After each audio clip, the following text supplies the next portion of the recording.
thinking my price today. Niggas been thinking for ice today. Never been thinking my price today. Let me season me.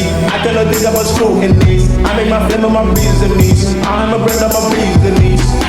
Let me season me. I cannot think about scrutiny. I make my flame of my reasonings. I'm a brand of my reasonings. I don't smoke. What it is, you know, is be Live Seasons TV. My name is Lee. Coming to your screens with politics and governance in regards to student politics and national politics that has to do basically with South Africa as a whole. So today with me, I'm joined by one other than Kelvin Ntsemi from TUT Soshanguve. He's a former CSRC occupying the position of Universal. He's a former spokesperson of the EFF in Soshanguve in media and liaison officer. Kelvin Ntsemi, thank you so much once again for joining. Thanks so much for joining the Live Seasons TV. We would like, we've been saying this for a couple of times now.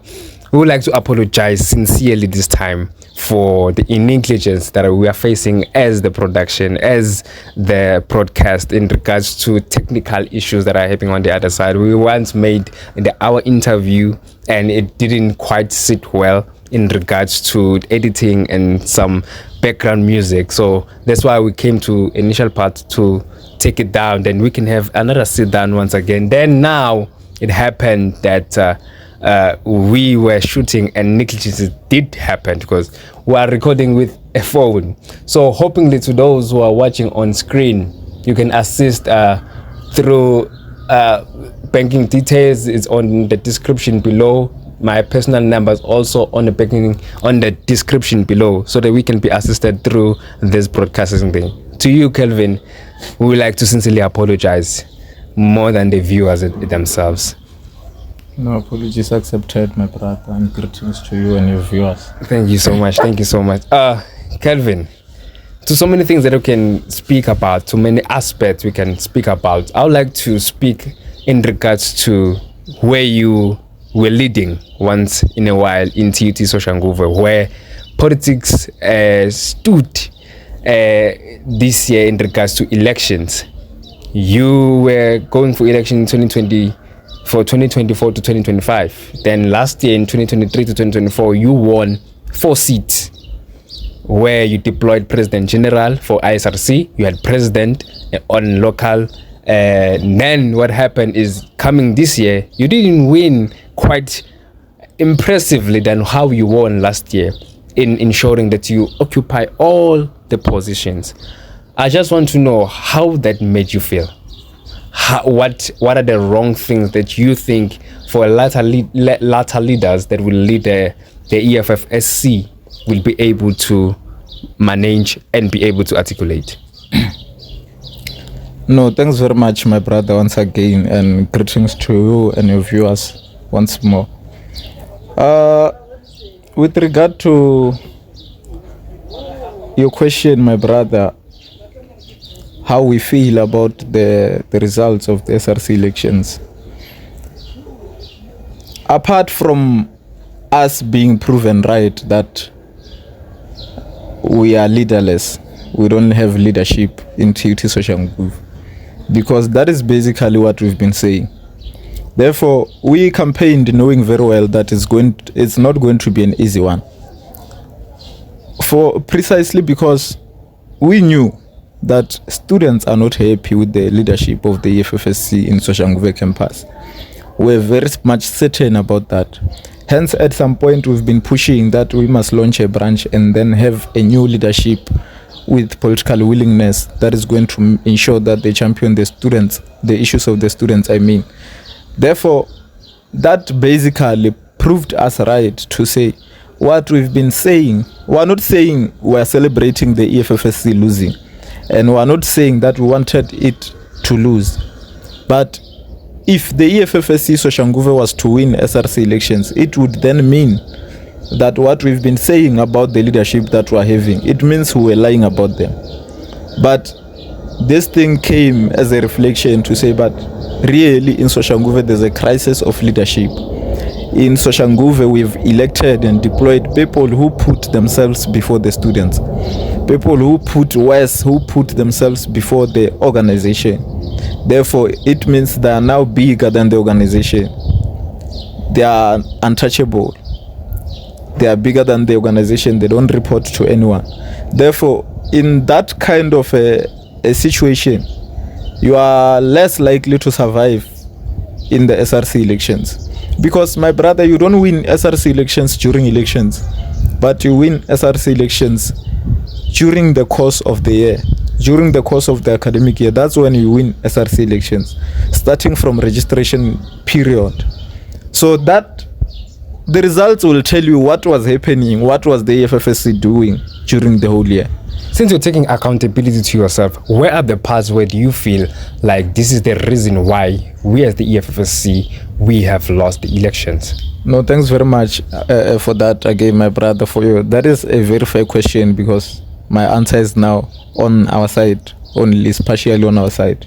Therefore, generally, in terms of how did we become to suffer or struggle during elections, my brother, remember, with this thing of MK, on top of us having incapable leadership, on top of us having angered the students, this political party called MK, its primary objective, remember, this guy of Floyd has direct relationship with TUT through his brother. His brother, you remember, he was a student of TUT. Brian. So those comrades ensured that they pump resources in Soshanguve to ensure that they destroy the EFFSC. Remember, it's not difficult for Floyd to know how can he destroy the EFFSC. Because us as the EFFSC, when he was the deputy president, he knows the issues that we're facing. Therefore, how does it become difficult for him to attack us using those weaknesses? So the man knows all our weak points. Therefore, he was able to direct those comrades into this, how you must kill them. Those comrades, my brother, during elections, they had t-shirts, all three designs every day. You wouldn't compete with them in terms of t-shirts, because worse, the culture of t-shirts is being normalized in our campuses. Not that I'm defending the former deputy president of the EFF. You had the whole year as the EFFSC in power. You once promised students that you'll be doing a free registration on January. That manifesto was led by the president, Emmanuel, in student town. So throughout the whole year, there's a student command. What is it that you've implemented to ensure that you safeguard and maintain the positions? My brother, if you'd revert back to my initial submission with regard to our internal politics as the EFFSC in terms of the leadership, we emphasized that these people have no political willingness. They don't know what the EFFC and the EFF requires. What is there in the manifesto? What is there in the manifesto that was presented prior elections? Nothing out of that manifesto was championed, let alone entertained. We didn't only not champion, but even to entertain the issue. Whereas the EFFC and the EFF is against privatization. But the statement that was released, remember, instead of checking what is there in the manifesto and start to deliver, you want to track for the private security company, you release a statement to say you salute that private security company. That must tell you about something about principle. You understand? And what is it that these people are really representing? So on the manifesto, my brother, nothing was championed and nothing was entertained, for simple reasons, as I'm saying to you now, that the people who were deployed, the people who deployed themselves, ensured that the only thing that they entertained and championed is their only personal issues. You understand? The only thing that they managed to entertain was their own pockets. You understand? Therefore, that is hence the issues that we're facing currently. So any progression in regards to that? you'd be aware that before we could even go to elections, we as forces, as ground forces of the EFFSC in Soshanguve campus, we organized ourselves. Forces who've been isolated, forces who've been not taken serious by the so-called leadership of the branches and the SRCs. Those forces whom we've detected capacity, we organized ourselves to say we are the only ones who are going to restore, we are the only ones who are going to claim and protect our movement from these people. Therefore, how do we do that? We organized ourselves and ensured that in whatever capacity that we can, we must exist on campuses as fighters, regardless of who's leading. We've been busy with the membership, busy with programs. We've hosted as ground forces, coffee drives and everything. Because we saw that in the absence of leadership, we must lead ourselves until we are able to launch a branch and deploy and elect the capable leadership with the political willingness, the people who are going to put forth political education. Because lack of political education is one of the primary issues that we are facing in the EFFSC and the EFF general. These people are scared of political education. Literature remains a dilemma to many comrades. So that is precisely the reason, hence we are facing this kind of issues. You understand? Yeah, so there is no hand of President Komisha Sihlelonzi in regards to assisting a political dilemma to be eradicated from the EFFSC.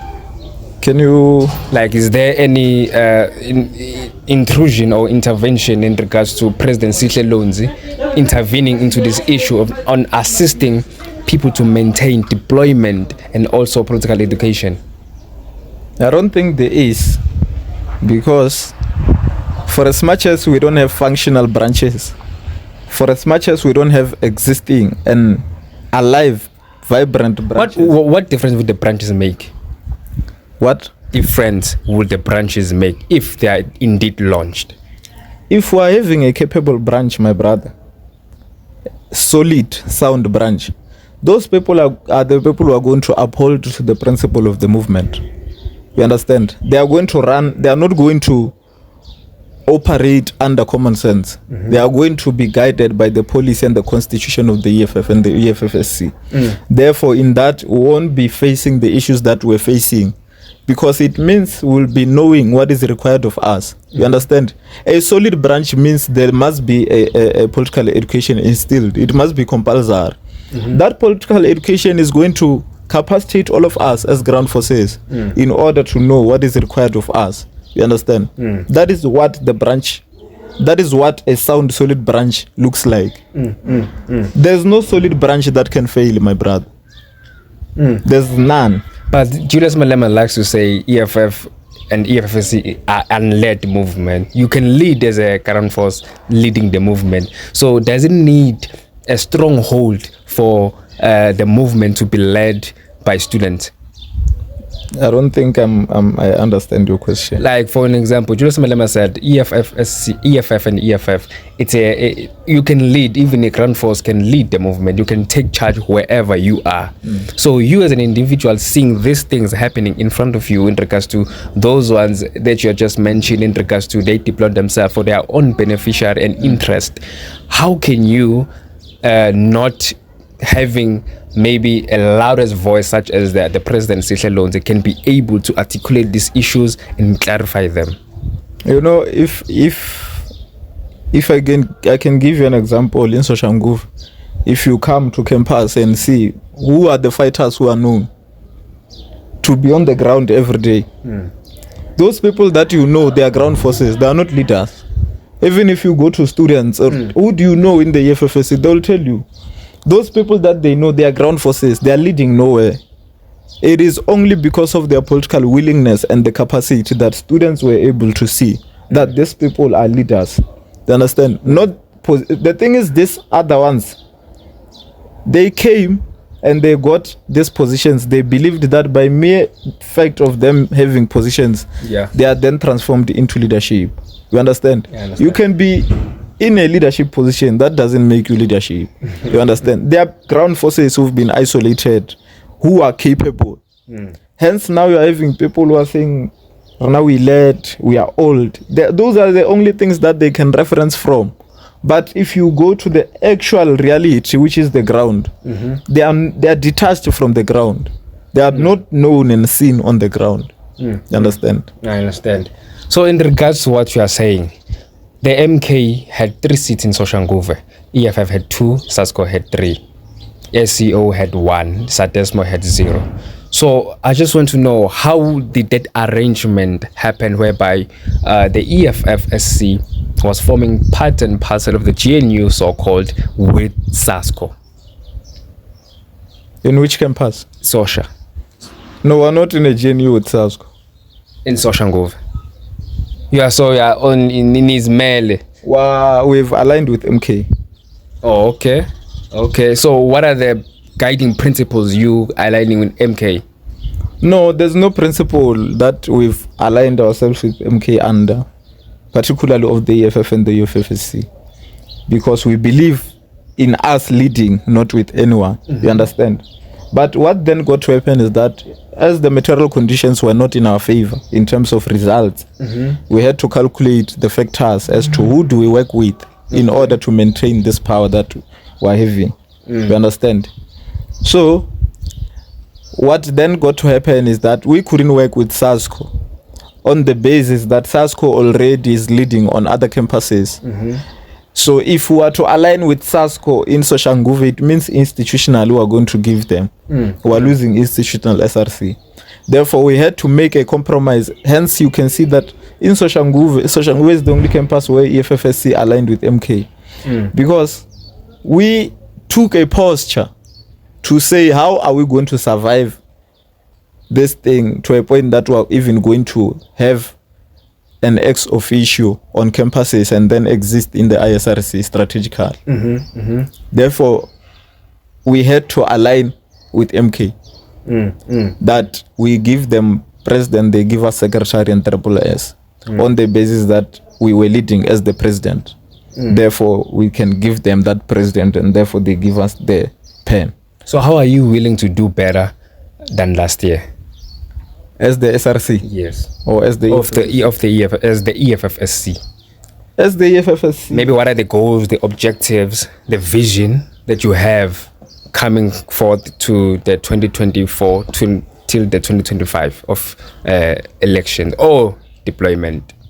If you can check, my brother, before elections, there was a structure that was established in a form of BTT that has installed capable young people there to lead this thing in an interim structure.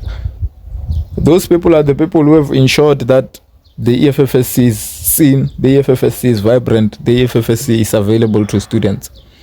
Therefore, until we launch a branch, those are the people who are going to direct the organization in Soshanguve going forward. And we're happy with the current BTT, you understand? Even if it consists of someone who's part of the problems that we're facing, there's nothing we can do about that until we launch a branch and we remove those people. But for now, we're going to maintain the momentum that we've been having before elections, because ours was never about the SRC elections. You'd know even yourself.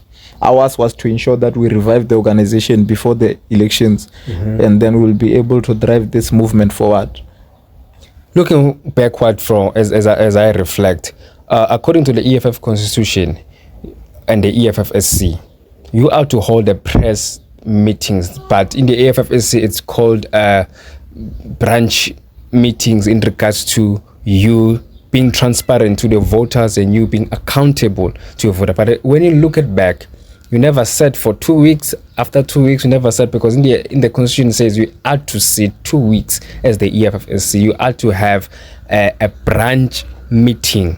So transpiring to that, you never said, you never held yourself accountable, you never held yourself transparently to the masses and to the voters. It's precisely to the students. How are you willing to change those dynamics moving forward in being transparent to the students, saying we are failing to do this. We need your hand. We are winning at this. So let's just focus on other challenges such as registration, such as probation, such as exclusion, such as NSFAS. Thanks very much, my brother, for that. And it is so unfortunate that we didn't manage to launch a branch. But our view was that immediately after launching a branch, as the EFFSC, before elections, our wish was that before elections, rectify the mistakes that were omitted. You understand? I understand. Would call a mass meeting and clarify to students as to what is happening, what has been happening with the deployments, the deployees, I mean.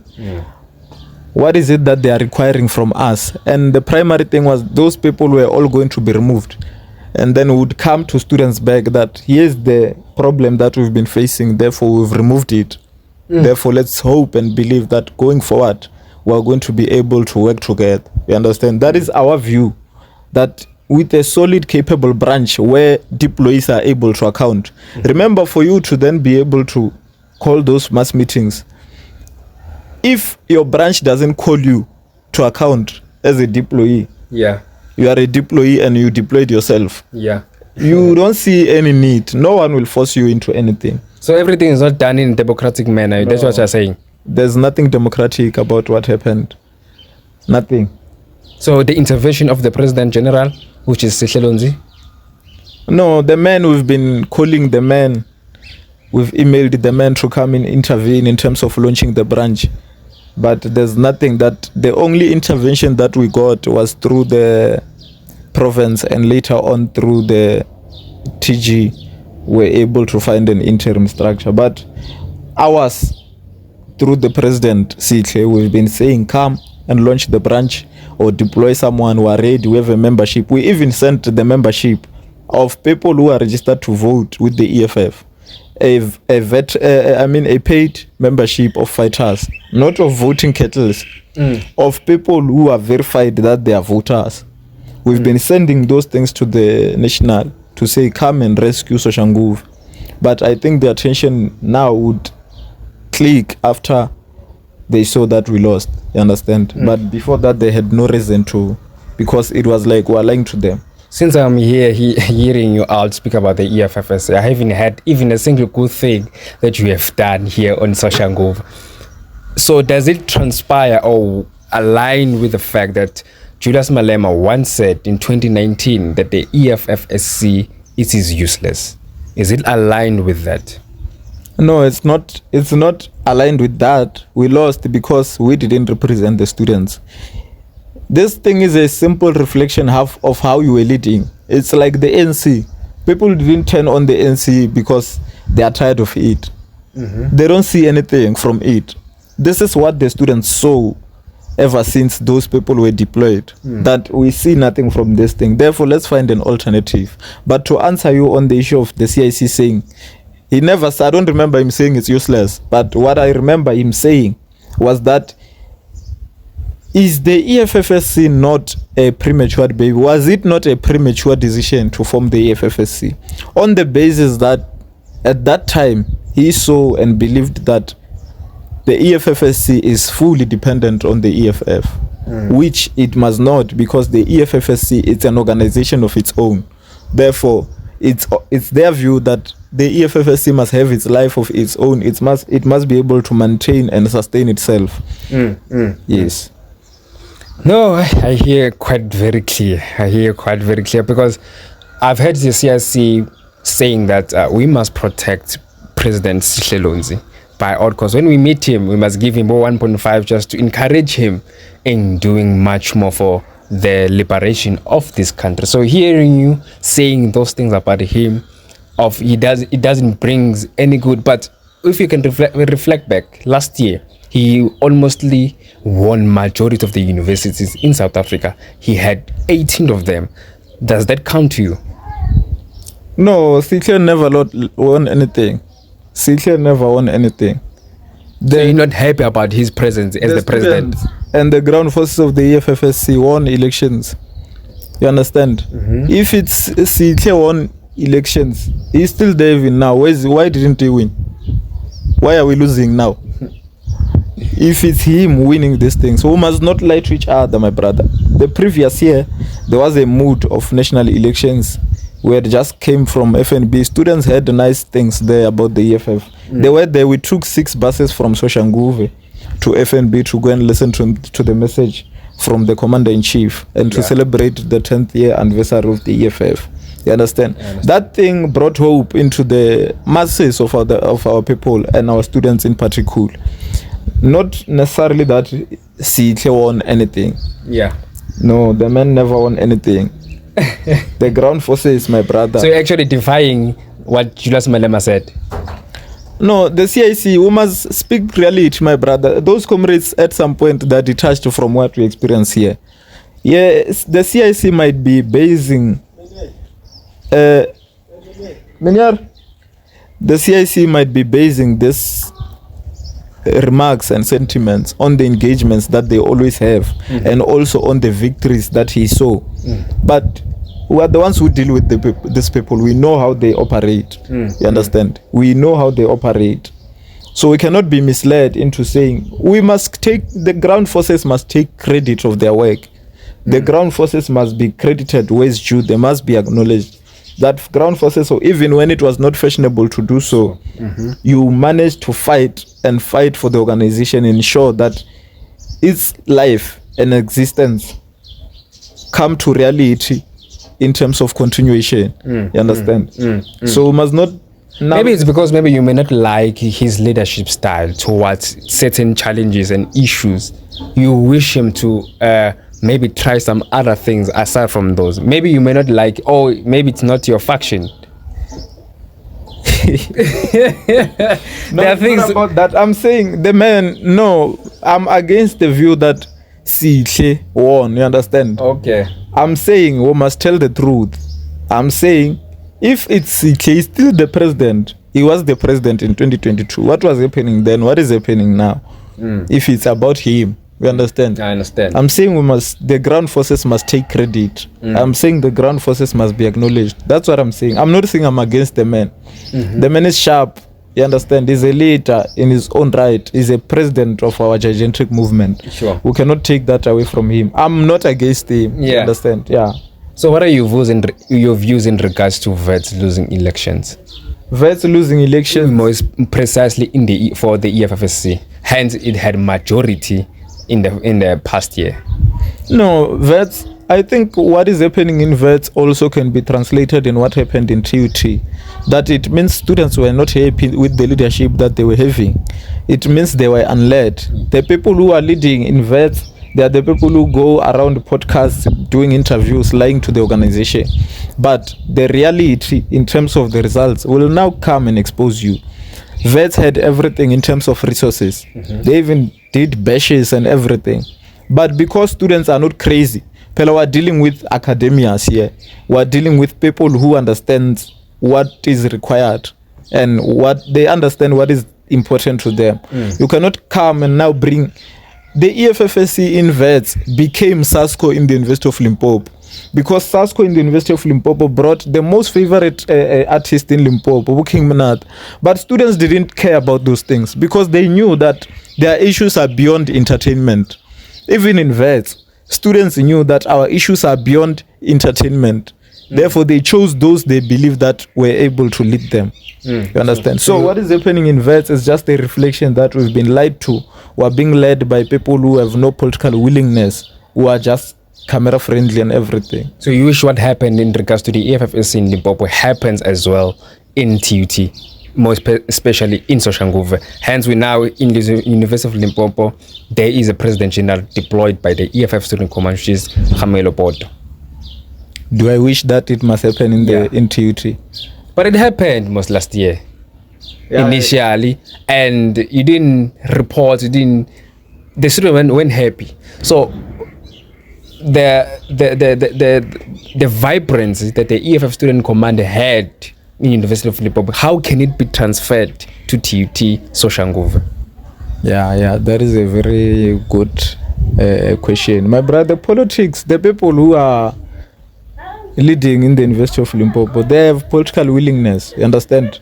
They have joined this thing knowing that they are... Pela, the problem in Soshanguve is not the EFFC general, but it's about the previous year, who was in charge.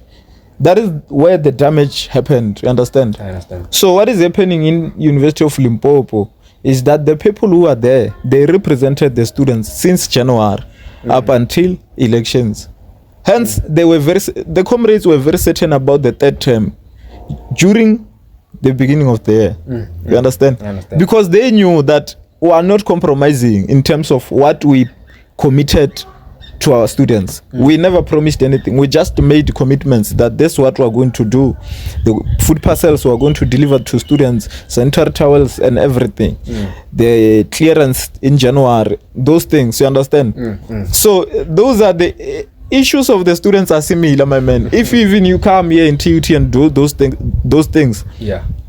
students are not going to forget you. It's not a miracle that there's something that is being used in the University of Limpopo and it's not found here in TUT. No. It's political will. You understand? How do you represent the students? Students are not crazy, my man. Students are not crazy.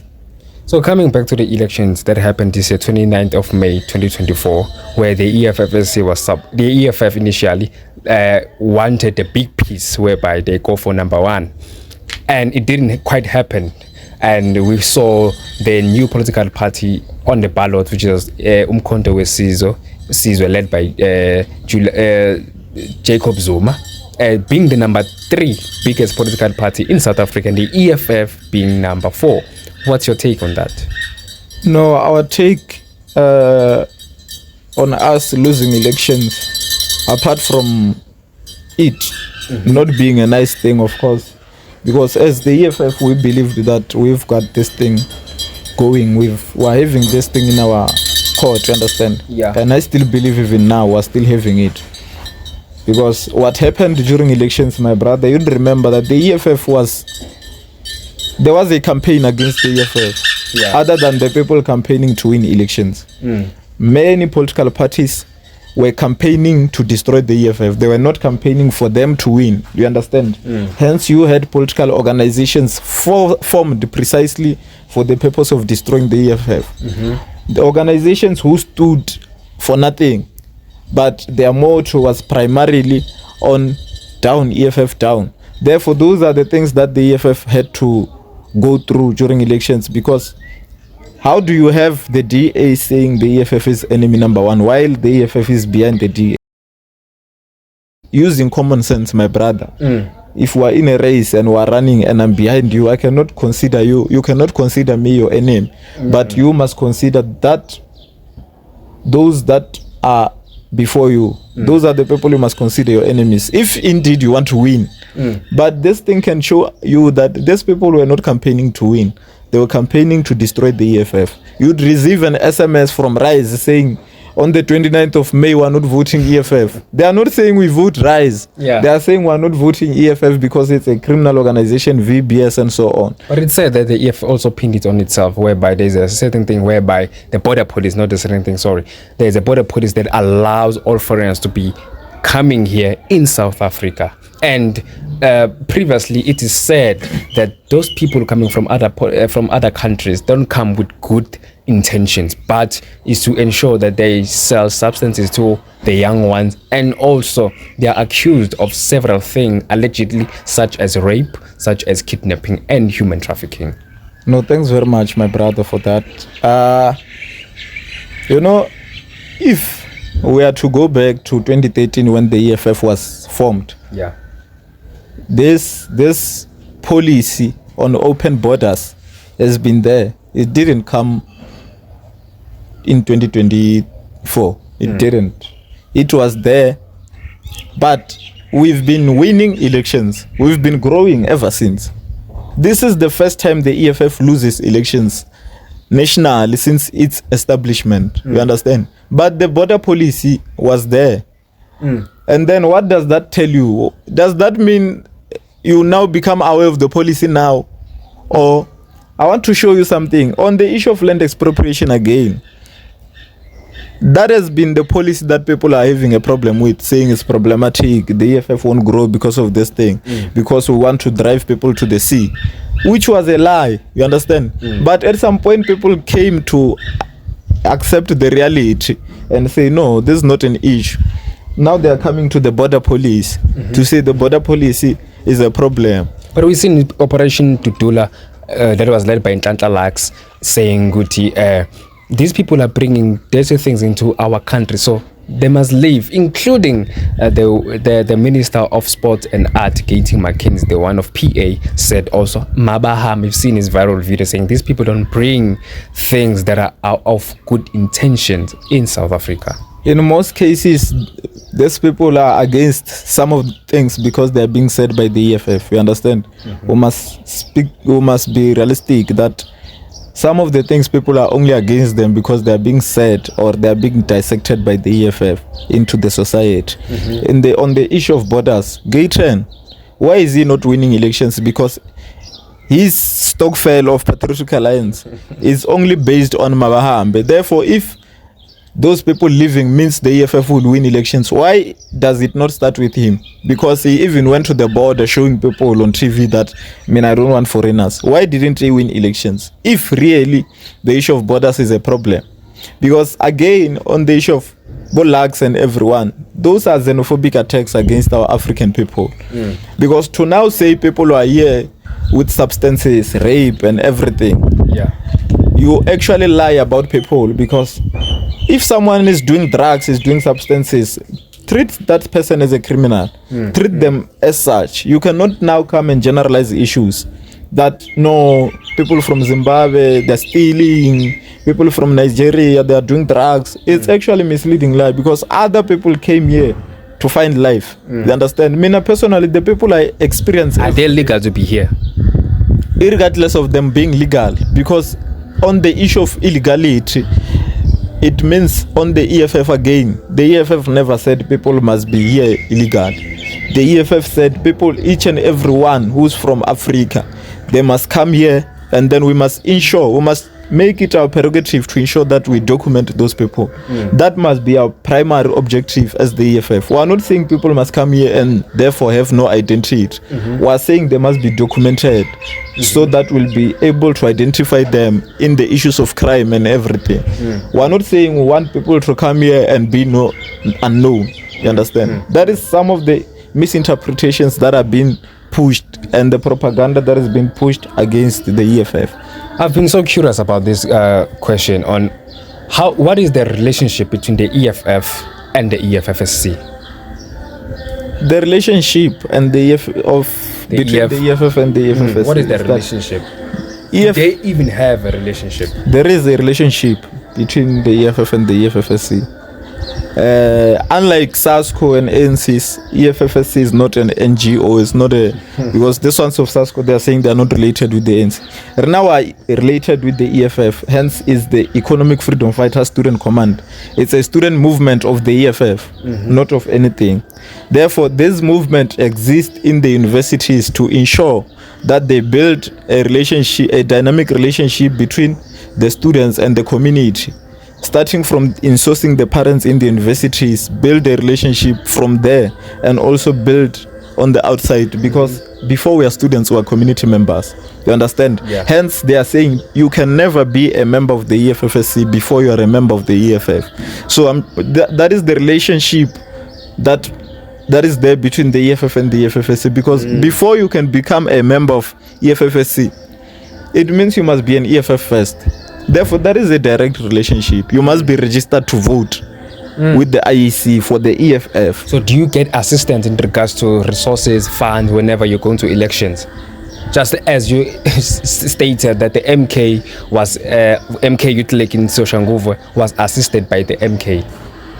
We do get resources, which I think the question now will be, do we get resources to our satisfaction now? Or to our ability to can contest other political parties, which is no. Because the most upsetting thing is that we have leaders in the EFF who come after we win elections and celebrate our victories. But if you check where are those people during elections when we need them?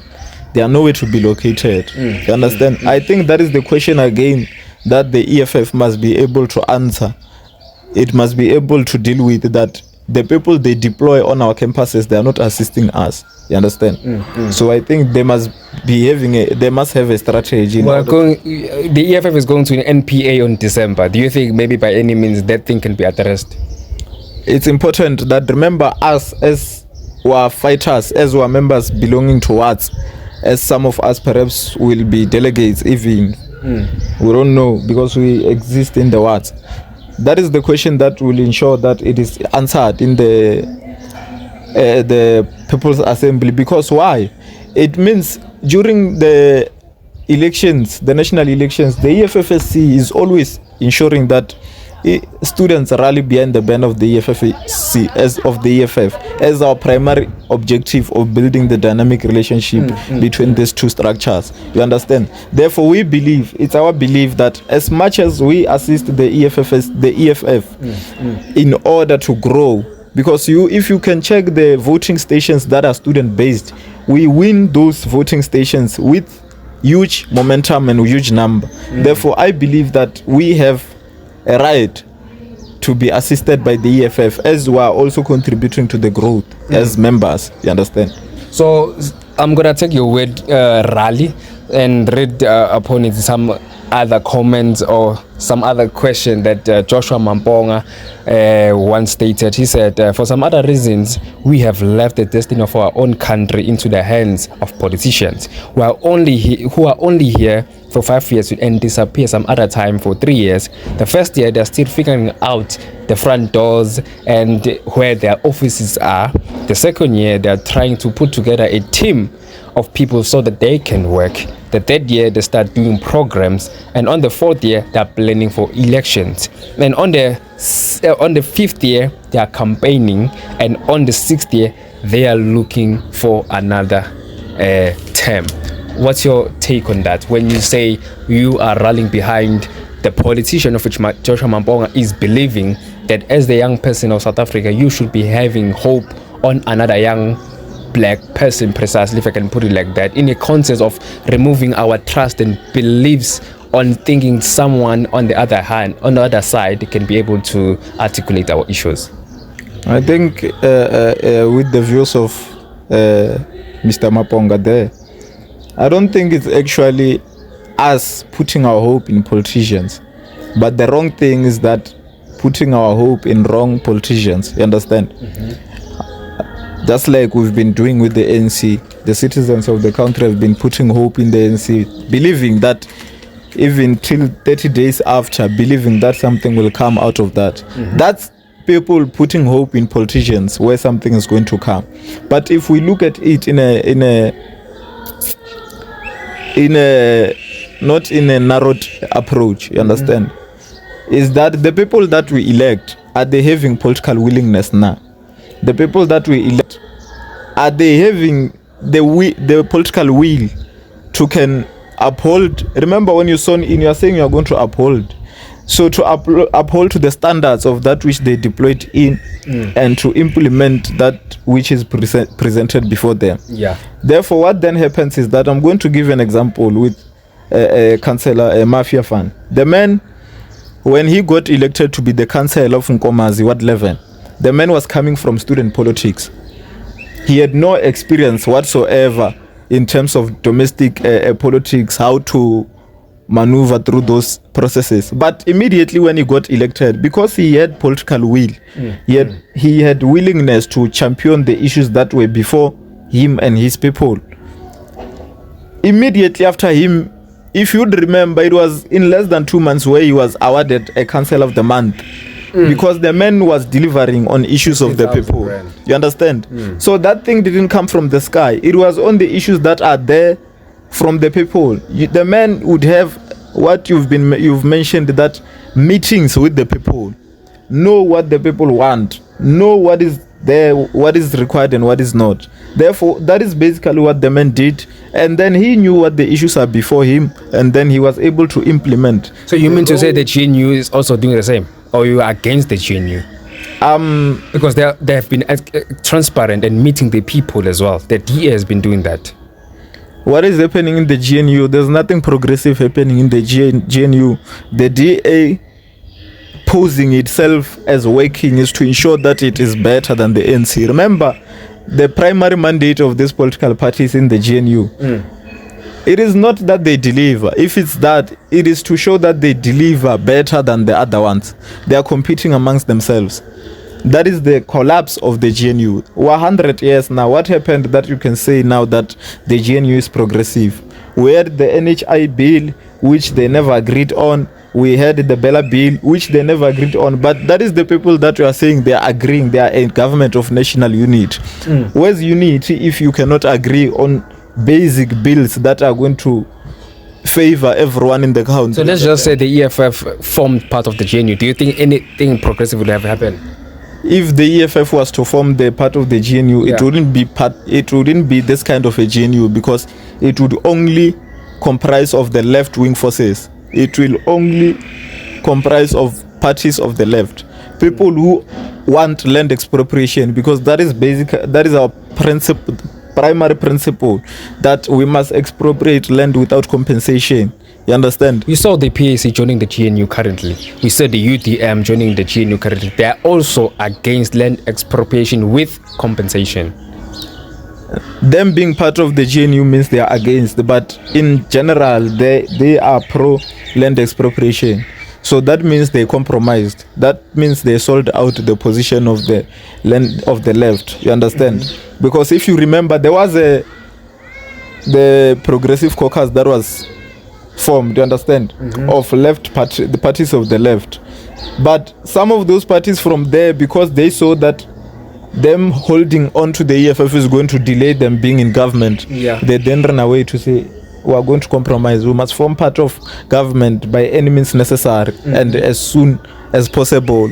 It means as a matter of exigency, they wanted to be part of the government. That is not the EFF. The EFF is not obsessed with being part of government. If those people who are in the GNU now were to implement the land expropriation without compensation, we would be very much happy, even though we are not part of the GNU. Because it's not about who implements what, but what is required by the people. You understand? So are you happy with Floyd Chivambu leaving the EFF to join MK? Wow, happy. We've been exhausting much on the guy. One thing, my brother. Why so? Because he's also the founder of the EFFSC. And the founder of the EFF. Is the founder of the EFF, and immediately after leaving the EFF, joining that stokvel of Ubaba, he wrote something to say the most sound decision ever. That must question you. That must come to you to say, but is this man really the thinking machine that we thought he is? Because he cannot leave a solid organization to go and join an organization that have kids in a press conference, kids of the man in a press conference, and then he's telling you that is the most sound decision ever. That man, my brother, we were very much sad initially when he left because of some of the dynamics that perhaps we didn't know, you understand? But now, if you are to be questioning, the man was deployed in KZN during elections. KZN, the EFF lost elections. Immediately, the man joins the MK. And we lost to the MK. So you think he was Does that mean the man was assisting MK? Or does it mean... Moses Mabhida Stadium, though. Moses Mabhida... It had a capacity of plus 70,000 people. Then what is that? What is that? A stadium, my brother, is not a reflection of our capacity. You understand? There's no stadium in South Africa that can accommodate voters of the EFF. There's none. You understand? There's none. So we cannot reflect his work on filling up the stadium. Ground forces of KZN ensured that they fill up the stadium. The man is there. The man was deployed there during elections. We lost. And then that is something that we must ask ourselves as to whether was he part of that losing or what. Other than that, there's nothing we can say about him.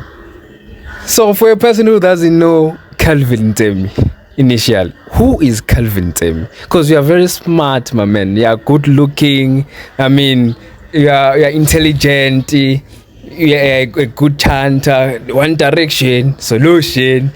I mean, who is Calvin Ntsemi? For a person who doesn't know you personally and who doesn't know you around your space, how are you when you're with people? I've had a privilege to be with you. I think you're an amazing person. So a person who's out there who doesn't know Calvin Ntsemi, who only knows the activism side or the side of always fighting for those who are voiceless, who are you?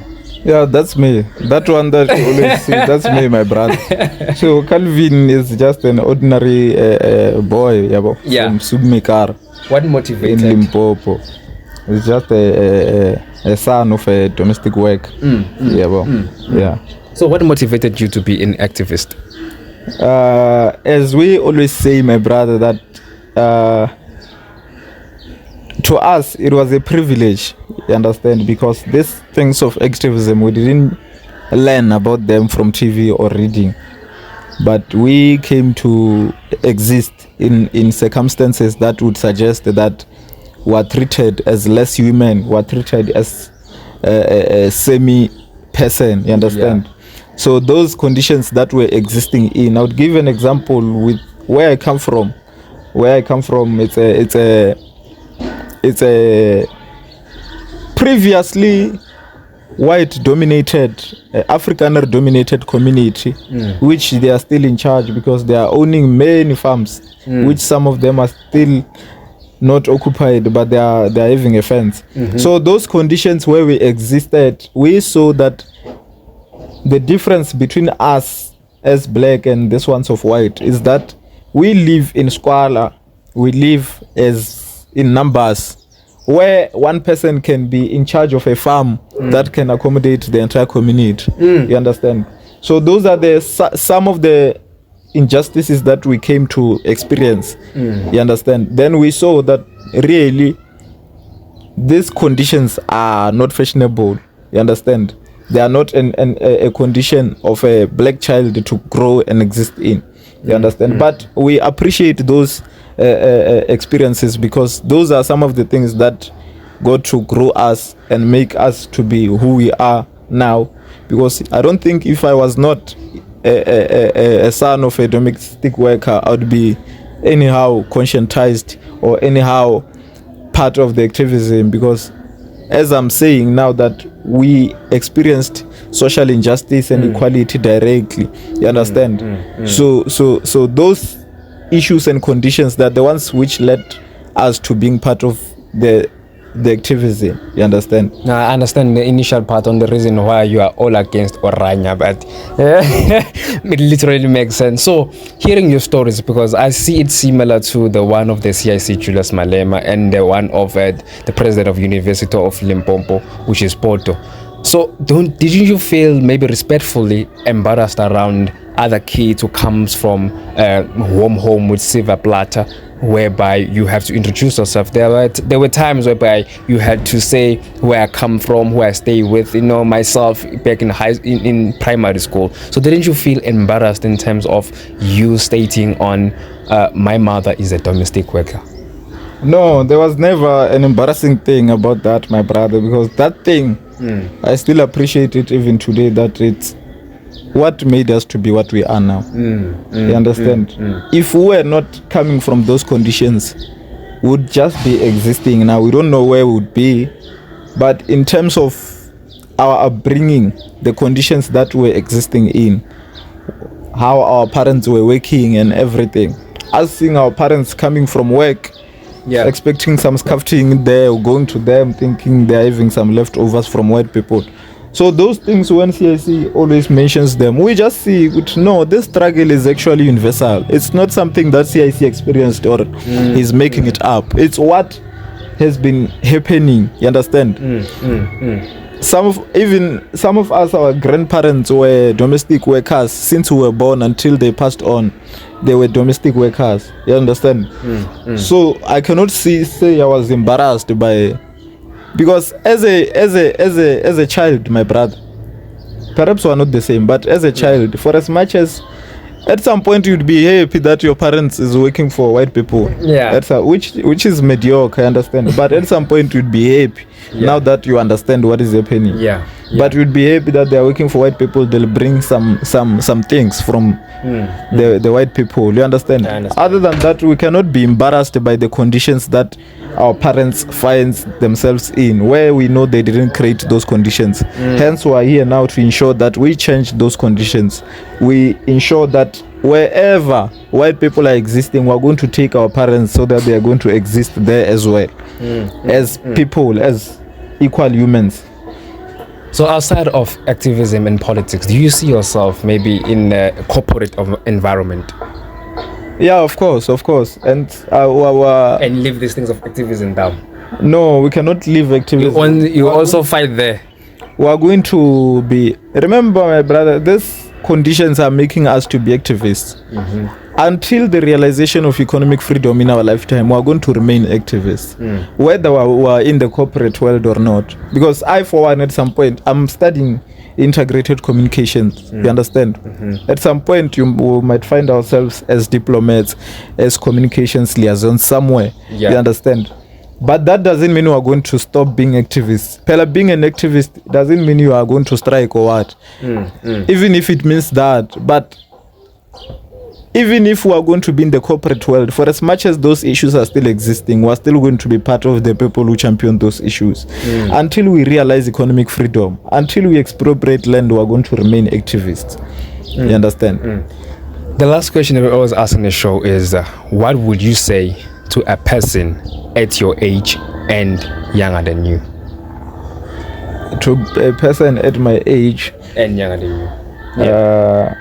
The one younger than me, I believe they're still at school. I just want them to focus in school, focus on their books, and just know that there's life after that. There's life after them being students.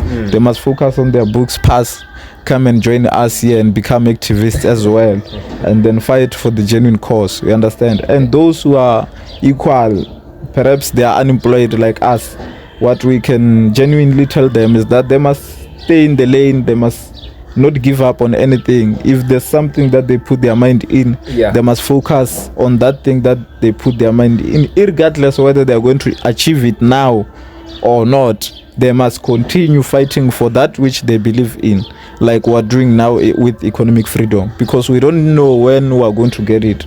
But we keep on telling ourselves that we are still going to keep the momentum to fight. We are not going to give up.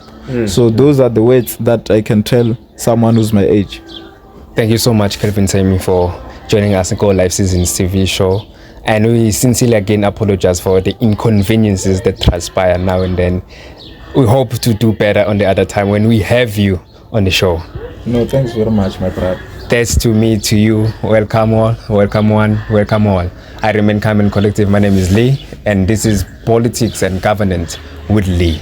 Thank you so much for tuning in. If you are new, please don't forget to subscribe, like, comment, and share. I remain calm and collective. What it is, isn't what will always be. Live seasons. No, thanks very much. My man. Today, I can't mention my price today. Niggas been thinking for ice today. Never been thinking for price today. Let me season me. I cannot think about scrutiny. I make my film and my business. I'm a brand of my business. Let me season me. I cannot think about scrutiny. I make my film and my business. I'm a brand of my business. I don't smoke.